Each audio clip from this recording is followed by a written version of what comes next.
So I'm Amy Peck. I am the founder of EndeavorVR. I'm a consultant for enterprise, working in AR and VR, and really just strategy around go-to-market, development resources, productization, and just helping companies really navigate the landscape of AR and VR. So a lot of you have seen these various industry landscape graphics. This first one was by Tipatat. You see a lot of the same verticals because these are the verticals that are easy for enterprise to get buy-in. It's not just about building a great solution, it's about building a solution that you can sell to enterprise entities. So looking at what the background is of healthcare and entertainment and games, you need data to support whatever solutions you're working on. So I've looked at various stats on how big the VR enterprise market's going to be. It comes down anywhere between 40 and 60%, but the net is that versus consumer, enterprise VR is arguably going to be a larger market moving forward by 2025. So the idea was really just to share with you some of the use cases. There's a lot of companies successfully building enterprise solutions, and so if any of you are looking to build enterprise solutions, this just gives you an overview of what the market appetite is. And the strategy should really be go for the low-hanging fruit and then build from there as this technology evolves and improves and gets better. So healthcare is one of the main verticals that has seen a lot of success with AR and VR. So visualization of a difficult procedure, for example, doctors being able to look at scans of a brain tumor and in virtual reality pull it apart and build a plan of attack before ever even entering the operating room. A medical student being able to stand next to one of the foremost surgeons in the world as he or she performs a particularly rare procedure. Patient care is another big opportunity. I do believe that the insurance companies are going to start to really get behind this, so taking actual patient scans, walking a patient through in either virtual or augmented reality, walking through their actual procedure using their actual scans, so it gives them that level of understanding and comfort on what's happening next. Phobias, I actually share an office with the founder of, now I forgot the name of it, it's Fearless, Tim Guzman, and he actually built their first module was for arachnophobia because he personally has a terrible fear of spiders, and that kind of personal connection with whatever you're building resonates very, very well with buyers in the commercial landscape. Physical therapy, I work with a group who are doing physical therapy for stroke victims. They do a gamified version of all their exercises in virtual reality.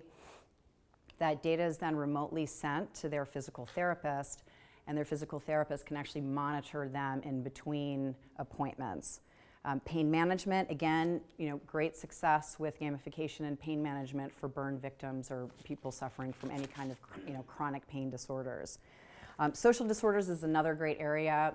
People on the spectrum, people with Asperger's, able to go into a virtual environment, and just with that extra kind of layer of distance between the others in the space, they're able to practice social behaviors that they can then take out into the real world and assimilate with a lot less stress. Industrial military, which also kind of is relevant to automotive. Simulation and training, huge, lots of application, a lot of data to support the efficacy of VR training. The military has been using virtual reality training for decades. Heavy equipment, safety training, driver training, even an assessment tool for people applying for, dangerous jobs. And that kind of dovetails into emergency reflexive response. Being able to put people in an incredibly dangerous situation that you can't replicate in real life and do that over and over and over again so that if they ever are faced with an emergency situation, they react appropriately. Virtual manufacturing, again, being able to iterate on a product over and over again is a huge time saver without ever having to prototype. You can do this in virtual reality, even with remote teams. Again, automotive designers, they're often in 2 or 3 different countries. It's a big challenge for them to design together. This is one way for them to actually work in a virtual environment. And I am going to take a sip of my water now. So these are all verticals that we've seen a number of solutions. It's you could say it's a crowded space, but there's always room for innovation. So with retail, Gap just announced their virtual dressing room. This has been around for a while, but again, it's taken a while for the larger companies to start to take notice. Virtual shopping, endless aisles. There'll be probably fully digital stores. Digital windows, being able to do design of store layouts virtually. There's sort of endless applications. Again, also in real estate, design collaboration, virtual walkthroughs, interior design, being able to look at construction sites virtually before any architectural drawings are even drawn up. Hospitality and travel, destination tours, cultural learning, being able to understand the customs of a country before you visit. Virtual concierge, in-flight experiences. And then with education, I think education is another area that is ripe to be just turned upside down by virtual reality. However, that's going to be a long play. So it takes a long time for schools, especially K through 12, to adopt new technologies. But I see this as really potentially life-changing in helping children learn the way they need to learn and absorb information. So being able to put them in the middle of a historical recreation, replicating science experiments, global museum tours, and then cross-cultural collaboration. There are kids in different countries being able to be in a virtual classroom together has wide-reaching implications. So what do all these have in common? So they all have a history of success. So again, we're going back to, yes, we know that there's some incredible solutions out there for enterprise, but if you want to build a product that you will get buy-in in the enterprise landscape, you need to kind of follow some strategies as you start out. And again, having a history of success and the data to support it. Solve a single problem with scalable features, just like Fearless is doing. They start with arachnophobia and they'll expand to other phobias. Consider the existing workflow. This is very important. If you look at simulation and training, it sits right in between classroom training and practical training. So it's an easy slot in. We're not changing the way people fundamentally work. And then something we didn't really discuss, and it's a topic for another time, but it's something to think about when you're building for enterprise. The middleware piece and the data store integration piece, and looking at your solution as an end-to-end solution. Most enterprise entities, if they're doing training, they have some kind of learning management system. They need that data to support any ROI around whatever they're spending for your solution. So think of sort of the largesse of your solution relative to data and middleware. So the basics. A, avoid the wow trap. What is the wow trap? That's the wow trap, being all things to all people.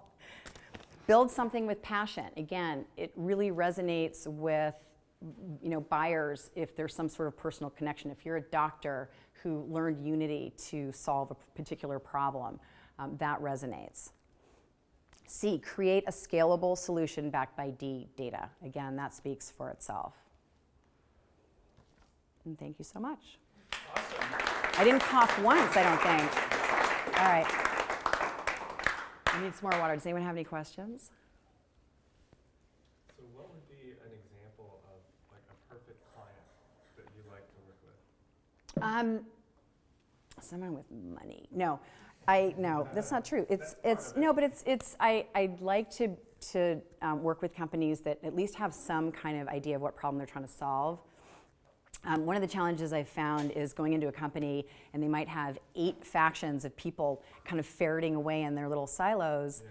and none of them are talking to each other, and obviously there's sort of an economy of scale of they're bringing all of these goals together. So if there's some sort of vision, at least we have these 5 ideas, can you help us with developers or solutions that are out there?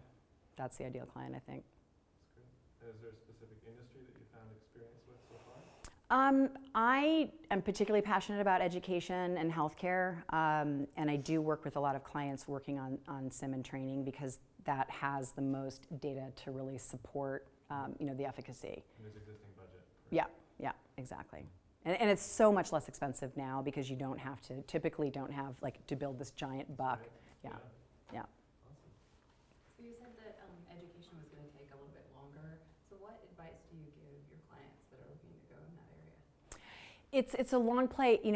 I think I work with a company, and they're not actually a client, but I think they're a great company. They're called Lobster, and they're based in Scandinavia. And they have a really amazing kind of life sciences module, and so that you can do all kinds of different experiments. And then the goal is to expand into, teachers being able to, build their own experience, to actually be a platform. What they did, which was really smart, was they went after government grants. So that is one thing. STEM education in this country is on, everybody's list. It's a very important topic. So in the short term, investors may be a little bit reticent if you're pre-revenue, but you can still get grants to build out solutions, get them into schools, and then to start to prove out your model. That was just like a fantastic overview. And it's very helpful to understand that you're passionate about education and healthcare. So what's your definition of virtual reality? Is this something that requires a gear? Or where's virtual reality? Well, it's actually, that's a very good question because we talk about this a lot. And I don't think anyone's really come up with a term for, it's really all the realities, right? So it's virtual reality, it's augmented reality, it's mixed reality, and it doesn't even end there, right? It's body tracking, eye tracking, haptics. So all of these technologies are going to merge to form all of these different solutions. So even though it's easy to say, I'm a virtual reality specialist, it's frontier technologies, and that's what's exciting is not only how virtual and augmented reality are going to evolve, but then how these other technologies are going to weave in together it's endless. Hi Andy, my name's Greg. Thanks very much for the presentation. For your clients to date, what has been, and it may not be a singular thing for clients that you have, but what's the biggest problem that you're facing when you're walking in the door with your clients? Is it they're reading the trades and they day one say, we got to be in virtual reality? Or is it like the sky's the limit kind of thing and you have to really rein them in, to your point earlier about focusing on a specific solution?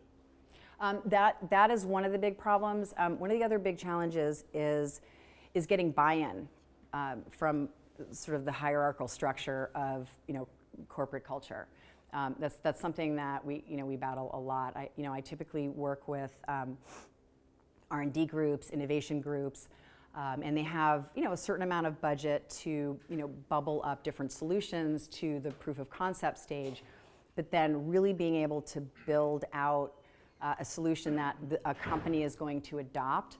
That is a big leap. And so, you have to have the right development resources, you have to have the right data, and data, I keep saying data, but data, you have to have data to support the solution you've built. That's really one of the most important things. And even as a developer, when I mentioned looking at how to your solution fits in with middleware and a data store, that data is also going to be very useful to you as a developer in how you iterate on the product. What are people, how are people interacting in the space? What are they doing? What are they not doing? And that's all going to be valuable information. Yes, how do you vet your service providers? You're kind of the big picture person come in with a solution. It's going to be sold to the C-level. Hey, we can do this. Then you've got to turn around, find service providers who deliver on time, which is tricky in a new technology. Mm-hmm. There's all kinds of reasons why they can't get it done on time, and costs get out of control. So how do you present that to your That's another very good question. Without being too kitschy, I immerse myself in the space. I mean, I work out of Upload Collective, so that's a great start. There's a lot of resources there. There are a lot of great developers who are building there. And I go to all the events and I meet as many developers as I can, and I try and be as public as I can. I try and be out meeting developers and finding out what they're doing. It's tough to pair an independent developer with a large corporate concern, because that is going to be a concern. You don't want your client to be that developer's only client. But that said, there's a way to build a team. You can build teams, and there's a lot of talent here and globally. What do you think are the biggest challenges bringing VR to the education market? You alluded that it was a bit of a The Common Core, I think, is in the U.S. is something that's a challenge, because the schools that adopt Common Core, the lessons have to be aligned to something in the Common Core, so that's one challenge. The other challenge is just, schools are just notoriously slow. They've smaller budgets. They're notoriously slow to adopt new technology. A lot of them have adopted new technology and been burned. Like some schools have just, everyone gets an iPad and then nobody's using the iPad. So it is just going to be a slow road. But I really, that is one area that I just see is going to be revolutionary. So who do you see out there that's doing good work in education, in VR? There's a lot of content out there, easily available anyway. I heard you talking about a Scandinavian company, I think that. Yeah, so Lobster. Yeah, I think that's one great example. I think, there's a few companies out there digitizing all of the museums so that, kids in remote locations can, visit other museums. I love the idea of, virtual global classroom. I think that's a great construct on a number of levels. It allows, kids from completely different cultures to engage in sort of a project management level, but also, starts kids from a very, very young age just understanding that nuance of cultural differences and yet the similarities, and I think kind of closes the gap for a lot of people who may not even ever be able to travel to that particular country. So I think those are some, just scratching the surface of some of the great solutions out there. We're working with VR in Warren County with some of our underserved kids, particularly in alternative education. And there's getting to your point, the issue around just getting your foot in the door and dealing with compliance issues and rules and regs. It's a pain in the ass. But in the alternative education area, it's the kids that just don't do well in their regular high school or regular middle school, have a little more opportunity to do that. So we've been introducing VR experiences to these kids, and it's amazing to see. Not only to see what they're doing, but to see the teacher's reaction to it. I've never seen kids so engaged. And engagement is the key, and passion. But it's been it's really interesting and exciting to see that happen.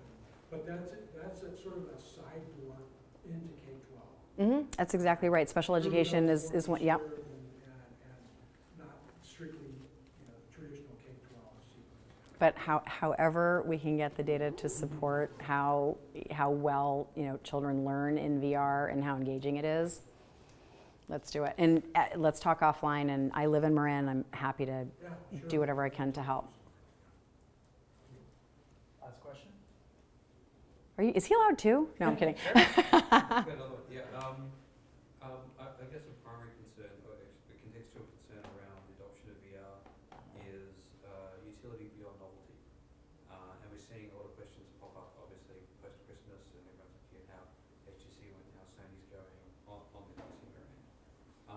Are you seeing, can you point to any solid data that's really helpful in making the case for VR around sustained use in probably beyond? I'm guessing, for instance, collaborative design is probably a strong use case. Are you seeing others where you're seeing good, strong data beyond the novelty? Yeah, it's you're stating it much more eloquently than I do when I talk to clients. I say, we don't want to just, make this cooler. This has to be better. But I'm going to use that now. But yeah, there's little bits of data, and again, it's why I point to things like simulation and training in healthcare, where there is the data to support these, kind of new iterations and these new ideas around, how to utilize this technology. And education, again, it's such a big challenge, but, intuitively, I think we all know that, a lot of kids just can't learn by, sitting in a room and having someone tell them what they need to learn or reading a book. And so, experiential learning, makes sense. And so the goal is to, get more pilot programs, to get it into these schools in any way that we can, wherever there's budget. And there is budget a lot of times in the special education arena. And that's really how we sort of develop the data. And again, it goes back to when you're developing, look at that end-to-end solution. How do you sync up with, the middleware, and how do you collect that data to start building an ROI around whatever it is that you're building? Awesome. All right. Thank you, Amy. Thank you, everyone.